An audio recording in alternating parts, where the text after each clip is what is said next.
বন্ধুরা সবাই কেমন আছো? বন্ধুরা আজকে তোমাদের আপন মায়ের সাথে রাতে কাজ করার অসাধারণ একটি সত্য ঘটনা বলবো। গল্পটি শেষ পর্যন্ত শুনলে তোমরা বাধ্য হবে হাতের কাজ করতে। না হলে সবাই আমাকে কাজ করে দিয়ে যাবে, আমি বাধা দেব না। যখন আমি কলেজে উঠলাম তখন আসা যাওয়ায় সবচেয়ে সুবিধা হলো মামার বাসা থেকে। যদিও আমি নিজের বাসা থেকেই আসা যাওয়া করছিলাম, তবে তা আর বেশিদিন হলো না। মামার আর আমার 11 বছরের পার্থক্য, বাট খুব আদর করেন আমাকে। একটা বিশাল কোম্পানিতে জব করে, প্রচুর মাইনে পায়, কিন্তু চাকরি পাবার পর থেকে তার সাথে আমার খুব কমই দেখা হয়। সে অফিসে যায় আর ফিরে আসে, তা দেখা মোটামুটি কষ্ট। সকালে 7টার দিকে গাড়ি আসে আর রাতের 2-3টায় ফিরেন। আমার মামার বিয়ে হয়েছে আজ প্রায় 4 বছর। মামি আমার একটা পাঞ্জাবি বাঙালি মেয়ে। আমার একাদশ শ্রেণীর কথা, তাই তখন মামির বয়স 23-24 চলছে আর আমার 18। নাম তার হারলিন সিং। ওনার বাবা পাঞ্জাবি, মা বাঙালি। মামির একেবারে যে কোনো পাঞ্জাবি কুডির মতো দেখতে, একেবারে দারুণ মেয়ে বলা যায়। মামিকে আমার ভালো লাগে কারণ তিনি আমার কাছাকাছি বয়সী আর আমাদের বাসায় আসলে তার আমার সাথে সময় কাটানো চাই। কলেজে উঠার আগ পর্যন্ত আমার মামার বাসায় আমি তেমন একটা যেতাম না, তাই নিয়ে মামা মামি প্রচুর রাগ করত। কিন্তু কাহিনী মোড় নিতে লাগলো কলেজে উঠার 2 মাসের মধ্যেই নিজের বাসা থেকে কলেজ, আর কলেজ থেকে বাসায় ফিরে আসলে আমার কথা বলারও অবস্থা থাকে না। সমস্যা হলো 13 কিলোমিটারের রোড যেটা ধরে আমাকে কলেজে যেতে হয়, তার অবস্থা ভগবানের কৃপায় চাঁদ দেখতে যেমন তেমন। তাই বাধ্যগত হয়ে শনিবার রবিবার ছুটিতে নিজের বাসায় আসি, বাকি 5 দিন মামা মামির কাছেই থাকি। একমাত্র বোনের একমাত্র ছেলে বলে মামা খুব খুশি, কিন্তু মামির কথা বলতে পারছিলাম না, কারণ তারা একা থাকে দুজন। তাদের জন্য বাসা মানেই ফ্রি স্পেস। আমি গেলে হয়তো তারা সেই কমফোর্ট জোনটা হারিয়ে ফেলবে। আমি ভাবছিলাম তিনি অখুশি হবে, তবে ব্যাপারটা একটু আলাদা। মামি শুধু দেখতেই সুন্দর না, তার মনটা খুব ভালো। 2-3 সপ্তাহের মধ্যেই আমাদের মধ্যে মোটামুটি ফ্রেন্ডের মতো অবস্থা হয়ে উঠল। তার সবচেয়ে বড় কারণ, তাকে সপ্তাহে 5 দিনই একা থাকতে হয়। বলতে ভুলেই গেছি, মামি তখন 5 মাসের গর্ভবতী। তাই মামিও একা বাসায় আমাকে পেয়ে ভালোই মেতে উঠেছে। আমাদের মধ্যে আরও একটা ক্লোজ সম্পর্ক আসে ননভেজ খাওয়ার কারণে। আমাদের পরিবার শাকাহারী, মানে আমাদের মাংস খাওয়া নিষেধ। কিন্তু কলেজে উঠার পরেই বুঝতে পারলাম এটা তো মহা ভুল। Chicken shawarma, grill, roasted mutton, জালালা কাবাব, মাটন বিরিয়ানি, ফ্রেন্ডরা যে এমন নেশা লাগানো, এটা নিয়ে কি বলবো। একদিন বন্ধুদের সঙ্গে জমিয়ে মাটন শর্মা খেয়েছিলাম। বাসায় ফিরে আসার পর মামি দরজা খুলে দিল। মামির পেট এখন ফুলে গেছে। মামিকে কেমন আছো জিজ্ঞেস করে জুতো খুলে রেখে নিজের ঘরের দিকে যাব, তখন মামি বলল, এদিকে আসতো দিহান, আমিস কিছু বলবা মামি। মামি আমার হাতটা ধরে গন্ধ নিল। আমি বুঝে গেছি এক বিশাল ঝড় আসতে চলেছে। মামিত কোথায় থেকে আসছো? আমিস কেন? মামি কলেজ থেকে ফিরছি। মামিক আসার পথে ভুল করে কোনো কিছু খেয়েছ? আমিস মাথা নাড়ালাম না ওরে। মামি আমার হাতটা আবার নাকের উপর ঘুরিয়ে নিল। মামিক কয়লাতে পোড়া মাটন খুব মজা হয়েছে খেতে, তাই না? আমি খাইনিতে মামি। মামিক তাহলে কোনো মেয়েকে খাইয়ে দিয়েছা? গার্লফ্রেন্ড নিশ্চয়ই। আমিস না না মামি, এমন কিছুই না। মামিক থাক বাবা, আমাকে না বললেও চলবে। তোমার সাথে কথা বলে লাভ নেই হু। আমি একটু দেখি জিজ্ঞেস করে দিদি কিছু জানে কি না। আমিস বলিও না প্লিজ মামি, ভুলে খেয়ে ফেলেছি, আর খাবো না। আম্মু জানলে আমার সাথে কথা বলবে না। মামিক খুব মজা হয়েছে খেতে। আমিস না না, আমি শুধু অল্প একটু খেয়েছি। মামি আমার কলারে লেগে থাকা ঝোলের দাগ ধরে বলল, তুমি তো শুধু লেবু খেয়েছা। শার্ট দাও, দাগ তুলতে হবে। আমিস আমি করে নিচ্ছি মামি। মামিস খুলে দাও। আমি মামিকে কলেজ ড্রেসটা খুলে দিলাম। মামি মুচকি হাসতে হাসতে ওয়াশিং মেশিনের দিকে চলে গেল। মামি কিছু বলল না আমাকে। সেদিন আর কিছু জানতে পারলাম না। আরও কয়েকদিন পর মামি হুট করে এসে বলল, দিহান একটা কাজ করবা, কিন্তু কাউকে বলা যাবে না। আমিস মামিক প্রচুর ইচ্ছে করছে ননভেজ খাওয়ার। মামিক এভাবে তাকাচ্ছ কেন? প্লিজ আমিস, আমি মামাকে বলে দিই। মামিস প্লিজ। আমি ওদিন বলেছি তুমি খেয়েছ? তোমার ভাই খেতে চেয়েছে, আমি না তো। আমিস মিথ্যুক একটা। মামিক সত্যি সত্যি তোমার ভাই বলছে খাবে। প্লিজ লক্ষ্মী আমার। আমিস আমার ভাই তোমার পেটে। ও কথা বলেছে। মামি আমার হাত নিয়ে তার ফুলো পেটের উপর রেখে বলল, তুমি নিজেই শুনে নাও। আমি হেসে উঠলাম। মামিস প্লিজ প্লিজ প্লিজ। রাজি হয়ে গেলাম। মামা এই বিকেলে তো অফিসেই, জীবনেও আসবে না এ সময়, তাই এক গাধা মাটন শর্মা আর চিকেন নাগেটস নিয়ে এলাম। মামি তো বেজায় খুশি। মামিক কোল্ড ড্রিঙ্কস আনোনি? আমি স্নাহ ভুলে গেছি। আমি নিয়ে আসতে খানিকটা দেরি হলো, আসার পর দেখি মামি খেয়ে সাবার করে দিয়েছে। মনে মনে আমিও মন খারাপ করে ফেললাম। দূর মাথা, এতগুলো নিজে একা খেয়ে ফেলল। আমাকে দিত একটু, আমিও খেতে পারতাম। আমি কোল্ড ড্রিঙ্কসটা রেখে রুমে এসে পড়তে বসে গেলাম রাগ করে। মামি দেখি একটা দুষ্ট মুখে পিছনে হাত লুকিয়ে আমার সামনে এসে দাঁড়ালো। মামিস রুমে চলে এলো কেন? আমিস এমনি ভালো লাগছে না। মামিস ও আচ্ছা, রাগ করছো? আমিস না। মামিস নাক ফুলছে তোমার। একটা হাসি দিয়ে প্লেট ভর্তি ননভেজ নিয়ে বসল। মামিক খাবা? আমি হুম। মামিক বলে দেব দিদিকে? আমিও মামাকে বলে দিব। মামিক বলবা তুমি এনে দিয়েছ আর তোমার মামা আমার উপর রাগও করবে না। আমি আগে শাকাহারি ছিলাম না। মামি আমাকে দেখিয়ে দেখিয়ে মজা করতে লাগল।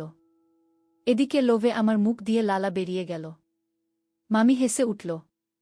এই নাও হা করো বলে আমার মুখের উপর থেকে 2-3 বার ঘুরিয়ে নিয়ে গেল।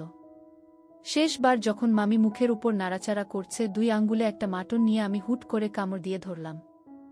আর এই দুষ্টুমিতেই মামির আঙ্গুলে কামড় লেগে গেল। মামি গালে মাটনটা ছেড়ে দিয়ে হু করে হাতটা বের করে নিজের মুখে ঢুকিয়ে নিল। আমি তখন এই বিষয়টা খেয়াল করিনি, তবে পরে মনে পড়েছে মামি আমার লালায় ভর্তি আঙ্গুল খাচ্ছে। আমি তাড়াতাড়ি মাটনটা নিয়ে প্লেটে রেখে মামির কাছে এসে গেলাম। হাতটা ধরে সরি বলতে বলতে হাত বুলিয়ে দিতে লাগলাম। কামড় খেয়ে মামির চোখে পানি চলে এলো। টেনে আঙুল বের করে কোনমতে আঙ্গুলগুলোয় হাত বুলিয়ে দিচ্ছি, ফু দিচ্ছি। মামি রাগ করে বসে আছে। মামি আমার হাতটা সরিয়ে দিল। আমি মনে মনে একটু ভয় পেলাম। মামি চোখ মুছে হাতটাতে ফু দিয়ে ওই একই মাটনটা নিয়ে আবার আমার মুখে উপর এনে ধরল। এবার নড়াচড়া করছে না, চুপচাপ হয়ে আমার দিকে মাটনটা ধরে রেখেছে। আমিস সরি মামি। মামি খা করো। আমিস সরি মামি। মামি আমার গালটা ধরে নিজের চোখে চোখে রেখে মুখটাকে পাউটের মতো করে বলল, হা করো, না হলে আমি কামড়ে দিব। আমি একটু নির্ভয় হলাম। মামির এই মিষ্টি কথায় হা করে দিলুম। মামি খাইয়ে দিতে গিয়ে আবার বলে উঠল, আবার কামড় দিও না কিন্তু। আমি হুম। মামিস চোখ বন্ধ করে স্বাদ নাও। আমি চোখ বন্ধ করলাম। মামি আমার গালের মধ্যে মাটনটা রেখে বলল, এবার মুখ বন্ধ করো।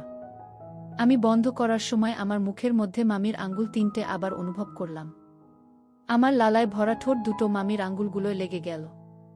ইস, মামির আঙ্গুল দুটো কি নরম। মামিফ মজা আছে। আমি চোখ বুজে করলাম। আমার পর এবার মামি সেই আঙ্গুল দুটো দিয়েই নিজে একটা মাটন মুখে পুরে নিল। মামি শুধু নিজের মুখে মাটনটা রাখেনি, বরং সেই আঙ্গুল দুটো সহ চোখ বন্ধ করে একটা টান মেরে বলল, উফ কি জিনিস, না খেয়ে লতাপাতা খাচ্ছি। মামির চোখে এক অন্য লেভেলের খুশি।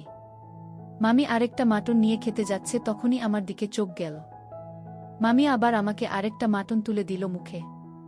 মামিক দুজন মিলে খাবো কিন্তু সিক্রেটলি। ডিল? আমি হুম। তারপর থেকে শুরু হলো আমাদের লুকোচুরি ননভেজ খাওয়ার মিশন। আর সত্যি বলতে এই ননভেজ খাওয়ার কারণে মামির সাথে অনেক বেশি বন্ধুত্ব তৈরি হলো। মামি আমার জুটা মাংস কেড়ে নিয়েও খেয়ে ফেলে। এতে আমার তেমন একটা সমস্যা নাই, কিন্তু যাই বলো, মামি একটা পাঞ্জাবি কুডি বলে কথা। মামির বাসায় 2 মাস হয়েছে থাকি। মামির সাথে এখন খুব জমে আমার। মামি আর আমার মাত্র 3 বছরের পার্থক্য হওয়ায় দুজনের চিন্তাধারাও সেম, তাই খুব মিশুক বলো। মামির প্রেগন্যান্সি এখন 7 মাসের উপরে। একই বাসায় থাকলে লক্ষ্য করা যায় যে মামির মিল্ক জমা শুরু হয়ে গেছে। একদিন হুট করে আমার কাছে এসে বলল, বাবু একটা কথা বলা খুব দরকার। আমিস বলো মামি।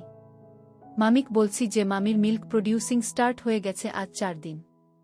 মামি একটু লজ্জা পেল বলতে, আবার ঠিক হয়ে গেল। আমি তখন মাথায় এলো যা তাই বলে দিলাম, ওকে মামি, ডোন্ট ওয়ারি, কালকে কলেজ থেকে বাসায় যাব, তুমি টেনশন নিও না। মামিক ওলে বাবালে, আমার কিউট লক্ষ্মী একটা। খুব স্মার্ট হচ্ছে মামির সামনে বুঝি। কে যেতে দিচ্ছে তোমাকে? আমিখ যাব না। মামিখ চলে গেলে আমি একা হয়ে যাব। আমিস তাই বুঝি। মামিস তাই বলছি, তুমি তো দেখছই মামির মিল্ক প্রডিউসিং শুরু হয়েছে, তাই বারবার কাপড় ভিজে যাচ্ছে। কিন্তু মামির ওড়না পরতে বিরক্ত লাগছে, তাই বলছি ওড়না পরব না। তুমি কমফোর্টেবল তো? না হলে ওড়না পরব। আমি কেন আনকমফোর্টেবল হব? মামি শুধু জিজ্ঞেস করলাম আর কি হলে বলে দিও মামনি ওড়না পরব। ঠিক আছে আমিস মামনি না মামি। মামিক ওহ বলতে ভুলে গেছি, তুমি আমাকে মামনি থাকবে। তোমার ছোট্ট ভাই যখন আসবে তখন চাইলে আবার মামি থাকবা। আমিস মামা শুনলে হাসতে হাসতে মরবে। মামিক মামার সাথে তোমার দেখা হয়? তুমি তো ঘুমিয়ে পড়ো মামনিকে একা রেখে। আমিস তুমি ঘুমাও না? মামি হুম, কিন্তু তোমার মামা আসলে কাঁচা ঘুম থেকে উঠতে কষ্ট হয়, তাই মাঝে মাঝে ঘুমাই না, একা একা শুয়ে থাকি। আমিস তাহলে আমাকে বলনি কেন? আমি তোমাকে কোম্পানি দিতাম। কলেজ তো সেই 11টায়। মামিখ আমি কি দরজা বন্ধ করে ঘুমাই? আশা করে থাকি তুমি এসে গল্প করবে। তুমি দেখো না আমি সরি খেয়াল করিনি। কালকে থেকে না আজকে থেকে তুমি আমি বসে বসে গল্প করব। মামিস এখন মামনি থাকো। আমিস এই যা আবার। যাহ পারবো না, লজ্জা লাগে। মামিক লজ্জার কি আছে? মামি নামটা ও তো মামনি নামের কাছাকাছি। আমিস ওকে বাবা পরে বলবো। মামি আমার পিছনে এসে গলা ধরে বলল একটা আবদার করলাম তাও রাখবা না। আমি মামির এত আদর পাইনি কখনো। আমি যে পাগল হয়ে যাব পিছন থেকে যেভাবে ধরেছে।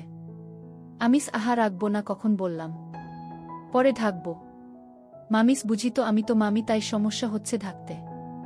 এখন যদি গার্লফ্রেন্ড হতাম তুমি আমাকে মামনি আম্মু বাবুনি কিউটি সব ঢাকতে। আমিস তুমিও না কি যে বলা। মামি গলাটাকে আরো জোরে গালে নাক ঘষে বলল প্লিজ মামনি ঢাকো প্লিজ। খুব ইচ্ছে করছে মামনি শুনতে। আমিস পরে ঢাকি। মামি আমার গালে কামড় দিয়ে বলল প্লিজ মামনি ঢাকো, না হলে গালটা কামড়ে খেয়ে শেষ করে দিব। গার্লফ্রেন্ডের জন্য কিছু রাখব না। আমিস এখন না মামি। মামি হামি দিয়ে বলল একটু ঢাক দাও মামনিকে। দাও না এমন করছো কেন? আমিস ওকে মামনি। মামি খুশি হয়ে আরো হামি দিল। একটা নয়, দুটো নয়, তিনটা দিল। মামিক থ্যাংক ইউ মাই বেবি। এরপর থেকে মামি আমার কাছে কামড় দিবে আর বলবে মামনি থাকতে। আর রাতে দুজন মামা আসা পর্যন্ত একসাথে থাকি, হয়তো আমার রুমে, না হলে মামির রুমে। প্রেগন্যান্টের 8 মাসের কাছেই মামির অবস্থা খারাপ হয়ে উঠল। সাইজ বেড়ে গেছে। মামি অসহ্য হয়ে উঠল কারণ তার বুকটা বারবার ভিজে যাচ্ছে। আবার একদিন গালগল্পের মধ্যে মামি 2বার ড্রেস চেঞ্জ করল, তবুও ভিজে গেল বুকটা। আমিও তার কাছে বসে বসে গল্প করছি। মামিস অসহ্য লাগছে দিহান। একে তো সারাক্ষণ কাপড় নষ্ট হচ্ছে, তার উপরে আজকাল ব্যথা করছে মিল্ক জমে জমে। আমিস কালকে ডাক্তার দেখাতে গেলাম, ও কিছু উপায় দিল না। মামিস তুমি কি ভিতরে ঢুকো আমার সাথে? একা একা ডাক্তারের থেকে কি পরামর্শ নিব? আমিস ডাক্তার তোমাকে চেক করে না? আমি থাকলে কি ভাববে? মামি বুঝেছি। কালকে ওভারসাপ্লাইটা বন্ধ করতে ওষুধ দিতে বললাম, কিন্তু বলল যে এতে সমস্যা হতে পারে। বলল নিজে নিজে বের করতে। কালকে আর আজকে নিজে নিজে করেছি, কিন্তু এখন ওগুলো ধরলেও ব্যথা লাগছে। আমিস দাঁড়াও, তাহলে একটা বাবু খুঁজে দিব, তাকে খাওয়াতে পারবে। মামিক মামনিও তাই ভাবছি, একটা বাবুকে খাওয়াতে হবে। আমিস কিন্তু নিজের বাবু তোমাকে দেবে কে? মামিক আমার একটা বাবু আছে, সে খাবে। আমিস কিন্তু ও তো এখনো তোমার পেটে। মামিক আমি এই বাবুর কথা বলছি। মামির আঙ্গুল আমার দিক করা। আমিস দূর পাগল। মামিক ব্যথা লাগছে আর তুমি হাসছো। আমিস আমি কিভাবে খাবো? আমি তো ছোট না, তোমার থেকে অল্প একটু ছোট। মামিক বোকা সাজো তুমি আমার সামনে। মামনির কষ্ট হচ্ছে তাও নেকা। আমিস আহা আমি বড় না। মামিক তুমি বড় হলে কি হয়েছে? আদর করি, প্রচুর ভালোবাসি, তাই বললাম। অন্য কাউকে বলেছি আমিস সো সুইট অফ ইউ মামি। কিন্তু মামি তুমি কি বলছো জানো? মামিক প্লিজ লক্ষ্মী আব্বু আমার। মামনির ব্যথা করছে, তুমি তো দেখতেই পাচ্ছ। আমিস কিন্তু মামিক তোমাকে কিন্তু বিন্তু খুঁজতে হবে না। মামনিকে সবসময় তুমি হেল্প করো, এবারও করবা। এত লজ্জা পাচ্ছ কেন? আমিস মামি আমি মামিক জানি না। তুমি আমার লক্ষ্মী আব্বু, তুমি ছাড়া আর কাউকে আমি দেখতেও দিব না, আবার খাওয়াবো তাকে। আমিস তুমি 3 বছর বয়সে থাকতে আমাকে জন্ম দিয়েছা। আব্বু থাকছ। মামিক আহা আদর বুঝো না। আদর করে ঢাকি, খাওয়াবো, তাই আব্বু ঢাকলাম। একটা কথা জানো, খুব মিষ্টি কিন্তু মামনির মিল্ক। আমিস দূর, আমাকে বাথরুমে যেতে হবে এবার। মামি হেসে উঠল, বলল ওটা ওটার জায়গায় পড়ে থাক, মাম্মি কিছু মনে করবা না। আমিস তোমার খারাপ লাগছে না? মামিক প্রতিদিন সকালে তুমি তো ঘুমে থাকো, কিন্তু তোমার জিনিসটা দাঁড়িয়ে থাকে। আমি তো রোজ মালসি দিয়ে ঢেকে দিই। এ আর নতুন কি? এখন তুমিই বলো, তুমি মামনিকে কষ্ট করতে দিবা নাকি হেল্প করবা? আমিস তুমি মামাকে বা আম্মু বলবা নাকি? মামিখ আমাদের মধ্যে মামা আম্মুকে আনছো বুদ্ধু। আমি রাজি হয়ে গেলাম। মামনি আমাকে সাথে সাথে বিছানায় নিয়ে গেল। মামিক চোখ বন্ধ করা। আমি চোখ বন্ধ করে আবার অনুমতি পেয়ে চোখ খুললাম। ঝুলে গেছে ভরে। আমিস মামনি এগুলো এমন দেখতে কেন? মামিখ অসুন্দর দেখতে, তাই না? আমিস না না, তা আমি কখন বললাম? বলছিলাম যে মামিস গর্ভবতীদের এমন হয়ে যায়, পরে আগের মতো সুন্দর হয়ে যাবে। তাছাড়া ভরা, তাই এমন লাগছে। মামির কাছে ছবি আছে, পরে দেখাবো। তোমার খুব পছন্দ হবে। আমিখ সরি মামনি। মামিখ ইটস ওকে। একটু খেয়ে নাও। এবার না খেলে কিন্তু গড়িয়ে পড়বে। পরে মাম্মি সময় দিব, তখন দেখো মন ভরে। আমি এগিয়ে গেলাম। মামি আমার মুখের উপর তুলে দিল। আমি কয়েকটা টান দিয়ে 2 ঢোকের মতো গিললাম। মামিক কেমন খেতে? আমিস খুব মজা মামনি। মামি আমার মুখ থেকে বের করে নিল আর বলল, তুমি তো খাবানা বলেছ। থাক, খেতে হবে না। আমি সেটা ধরে মুখে নিয়ে একটানে কতগুলো খেয়ে বললাম, জানো না খেতে সময় বাবুদের জ্বালাতে নেই। আমি কিন্তু কাঁদব। মামি হেসে উঠল, ওকে ছোট্ট বাবু, খাও, খুব খাও। আমি আস্তে আস্তে খেতে লাগলাম আর মামি আমাকে বাহুতে মাথা রাখতে দিল।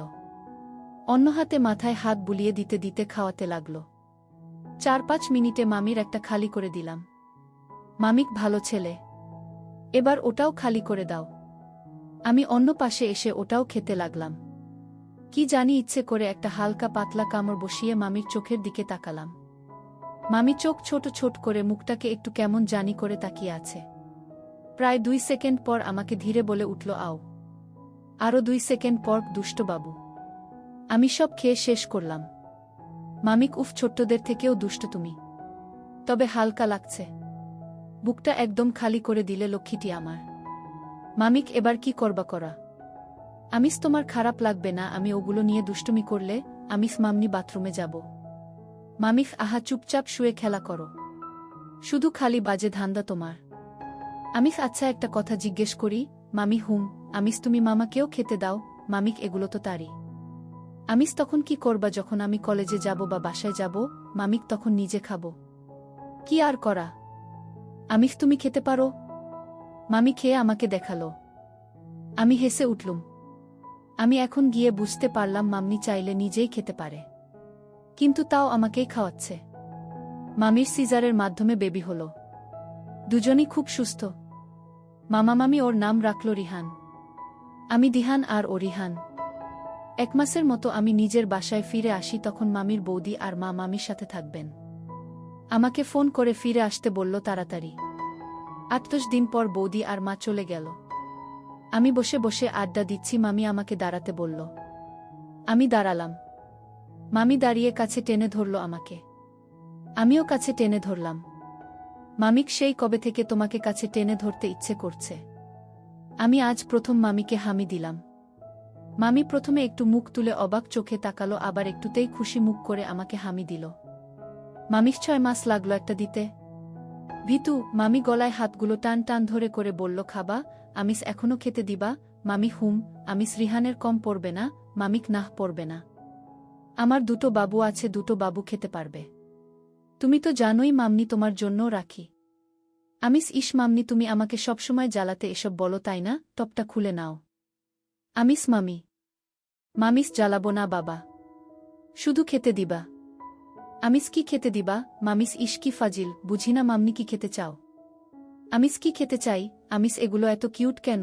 মামিস, কিউট জিনিস কিউট হবে না তো কি হবে? মামি হেসে উঠে খেতে দিয়ে বলল, মজা করছা? চলবে। আমিস, চলবে। মামিখ, আজেবাজে চিন্তা করলে কান কেটে দিব, দুষ্টু ছেলে আমার। আমিস, উফ, বাথরুম থেকে আসি। মামি আমার চোখে বড় বড় চোখ করে বলল, মামনিকে কল্পনা করে হাতের কাজ করবা? আমিস, কি যে বলো মামনি। না মামিস, তাহলে মামনির কাছে থাকলে শুধু বাথরুমে যেতে চাও কেন? এরকম করলে জীবনেও আদর করব না। শুধু শুধু কতগুলো বাবুকে টয়লেটে ফ্লাশ করে দিবা। আমি হেসে উঠলাম। মামিস, ইস কি ফাজি ছেলেরে বাবা, সব বুঝে ফেলে। মামি, কলেজ কেমন চলে? আমিস, ভালোই। মামিক গার্লফ্রেন্ড খেতে দেয়? আমিস, গার্লফ্রেন্ড নাই। মামিক, এত ভারী সমস্যা। গার্লফ্রেন্ড বানাও। মামনি কি সব দেব নাকি? কিছু কিছু জিনিস গার্লফ্রেন্ড দিবে। আমি ঠিকই বুঝতে পেরেছি মামি কিসের কথা বলছে। আমিস গার্লফ্রেন্ড আবার কি দেবে, মামিক খেতে দিবে। আমিস ও আচ্ছা, কিন্তু এখন হুট করে কোথায় পাই গার্লফ্রেন্ড বলতো, মামিক চেষ্টা করো দেখ। আমিস ঠিক আছে, কিন্তু হাতের কাছে তুমি আছো, তুমিই হয়ে যাও গার্লফ্রেন্ড। মামি এটাই শুনতে চায়, আমি জানি। শখ কত মামিকে গার্লফ্রেন্ড বানাবে। ভয় করে না আমিস, ওটা তো হবু গার্লফ্রেন্ড অলরেডি জানে। মামিস এই দুষ্ট ছেলে, মামনি বুঝি তোমার হবু গার্লফ্রেন্ড। আমি পার্মানেন্ট বানাতে চাই। হবা মামিস শখ কত। আমিস প্রপোজ করব। মামি গলায় রাখা হাতগুলোকে আশকাট্টি মোচড় দিচ্ছে। মনে হয় ভাবছে। বলল, না থাক, লাগবে না, এমনিতেই পটে গেছি। গার্লফ্রেন্ড হব, কিন্তু কাজ হবে আরও পরে। সেলাই একদম শুকিয়ে যাক তারপর। আমিস সত্যি বলছো মামিক, তোমাদের দুই ভাইয়ের দিব্যি। মামি রাতে বাবুকে ঘুম পাড়িয়ে আমাকে ঢাকতে এলো ডিনার করবে বলে। দুজন ডিনার করে টিভি অন করলাম। মামা এখনো আসেনি। মামি পাশে বসেছিল, কিন্তু আমাকে সোফার কোনায় আধা শোয়া করে নিজে মাঝখানে মাথা রেখে দিল। আমি দুষ্টুমি করতে শুরু করে দিলাম। মামিক এই দুষ্ট হাত দিচ্ছে কেন? আমি একটু খেলবো তাই। মামিস এগুলোতে তোমার মামার। আমিস কিন্তু তুমি তো আমার। মামিস আহা নেকা। আমি তোমার কখন হলাম? আমিফ তুমি আমার না, মামি হুম তোমার। কিন্তু আজই তো জিএফ হলাম। আজই নিয়ে যাবা? আমিস কি করব বলো, জিএফের গুলো কি সুন্দর আর কি তুলতুলে। মামিক তেল দিচ্ছা? আমিস বললে মালিশ করে দিব তেলগুলো দিয়ে। মামিস বাব্বা। ওকে বাবা খেলো, কিন্তু জোরে দিলে বেরিয়ে কাপড় নষ্ট হয়ে যাবে। আমিস ডোন্ট ওয়ারি, আমি নিজের হাতে চেঞ্জ করিয়ে দিব। মামিস এই দুষ্ট ছেলে একটা। চুপি খেলো মন ভরে। আজ মামা আসার পরও জেগেছিলাম। আরও 15 দিনের মতো কাটল। মামির কাটা দাগ শুকিয়ে গেছে। এবার আস্তে আস্তে দাগটা মুছে যাবে। আজ আবার সকালে মালসির নিচে দিয়ে কাউকে উপর আসার শব্দ পেলাম।